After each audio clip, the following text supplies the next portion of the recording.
Hey everybody, and welcome to my kitchen table. I'm here today shelling some peas, and I thought that I would take advantage of this time to maybe answer a few questions that I've been asked. One of them being, what is a microfarm, since that is what I call our property in my channel. And what's the difference between microfarming and homesteading? What are the benefits of it, and how is it possible to fit in farming in an hour a day? So we'll get started. I'm gonna just be shelling some peas while we're talking here. So if you hear that sound, that's what you're hearing. But anyway, so what is a micro farm? So I guess to understand micro farming, you'd have to understand what homesteading is, and some of it really is all in just the perception of people when they hear the word. So for example, when I hear homesteading, I think of, the people on shows like Homestead Rescue, which I love that show, by the way, but it's people that are trying to live completely off grid, or have quit their jobs to be mostly or completely self-sustaining, people that live on acres and acres of land, and their job is farming and raising animals, and their income is completely based on their skills, whatever it is they can make or they can sell, including selling what they raise or grow. So for me, there are so many variables in that it's it just feels very unstable and scary, and I just don't want to do that. I want stability. I want to know what my income is, and I love my job, so I have no interest in leaving my job to full-time garden and farm and raise animals. However, the concepts of homesteading I really do love. I think it's great to try to be as self-sufficient as possible. I think it's great to want to raise and grow your own foods, making sure that your animals are well taken care of and have a happy life, that the fruits and vegetables and nuts and mushrooms and whatever it is that you might grow are safe and less chemicals. I think it's great to try to even maybe cut some family spending and maybe try to save some money by raising some of your own food. So I think all of these are really fantastic goals. It's just not feasible for everyone, I guess, is what how I see a micro farm being. So for me, I don't call myself a homesteader because I live on 0.8 acres in a community with an HOA. So to me, that's not a homestead. I can have multiple gardens. I've found tricky little places to grow things.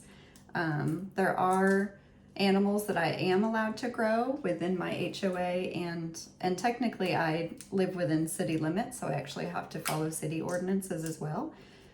So everything that I do, I have to check with animal control and city ordinance and all of that stuff. But micro farming is a way to grow your own foods and raise your own foods to whatever limitations that you have. Whether that being the size of your property, HOA, time limitations, any of that. So that's, to me, the difference between a homestead and a micro farm, and why I consider my property a micro farm. So the benefits of micro farming are that you can do it as small or as large as you're able. And honestly, I would recommend that everybody start small. One of the reasons that homesteads fail is because people jump into it thinking, I can do this, and then they jump full in and realize it's much harder than it looks. It takes much more time and skill and wisdom and help than you think. So people get overwhelmed and they give up, or they fail, or people that are interested in gardening watch homesteading videos, and then they get nervous seeing all of the potential problems that come up or the amount of work that it is.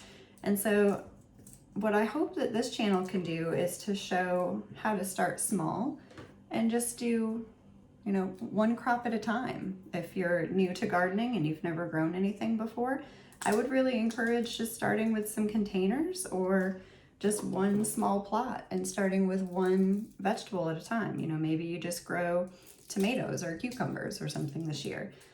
And then next year you add some other things.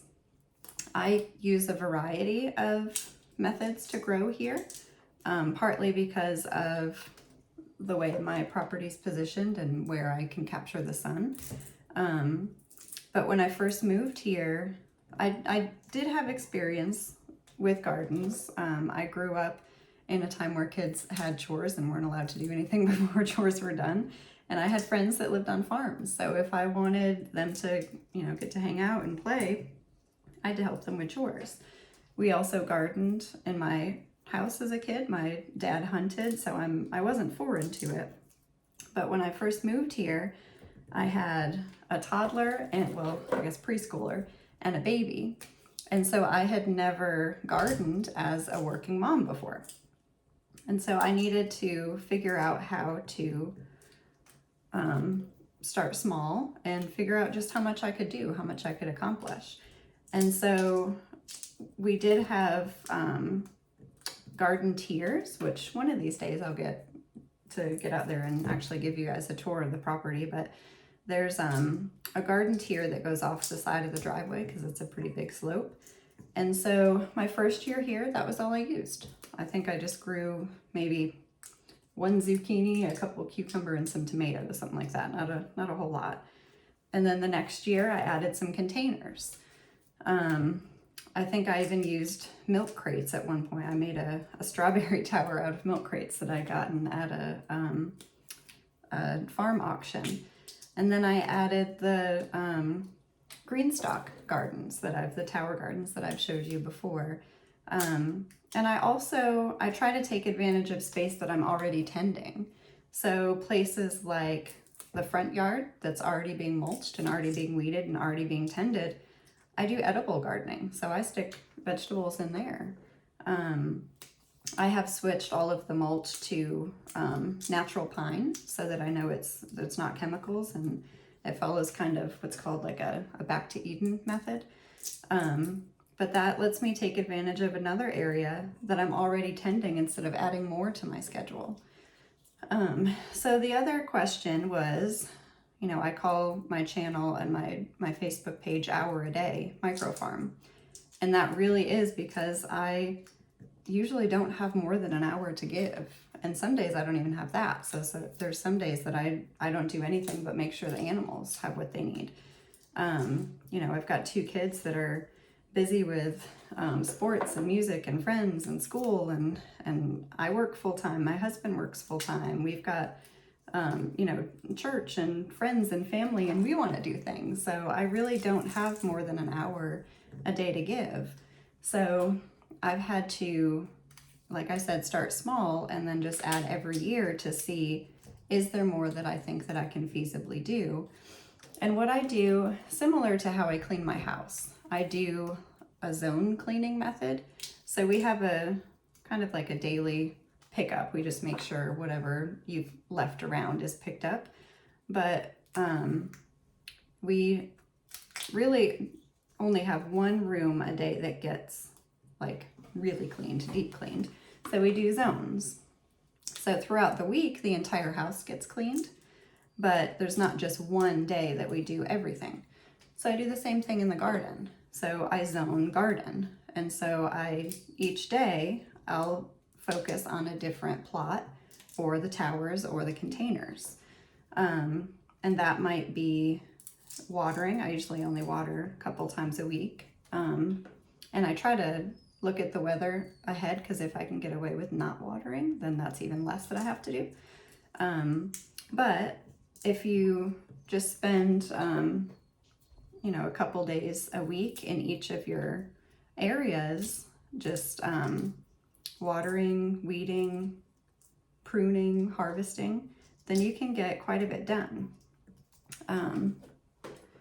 So I think that was all the questions that I was asked, that I was, trying to get answered today. And so I hope that helps. I hope that encourages you to start your own micro farming journey, and to start small. Start where you're at, determine what your long-term goals are as a family and in your home, and then set small goals to work your way up there. And along the way, just continue building your skill, and then eventually you'll get to your goals.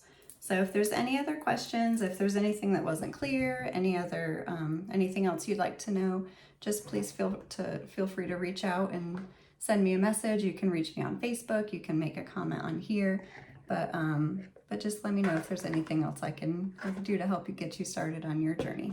Good luck. Thanks for watching.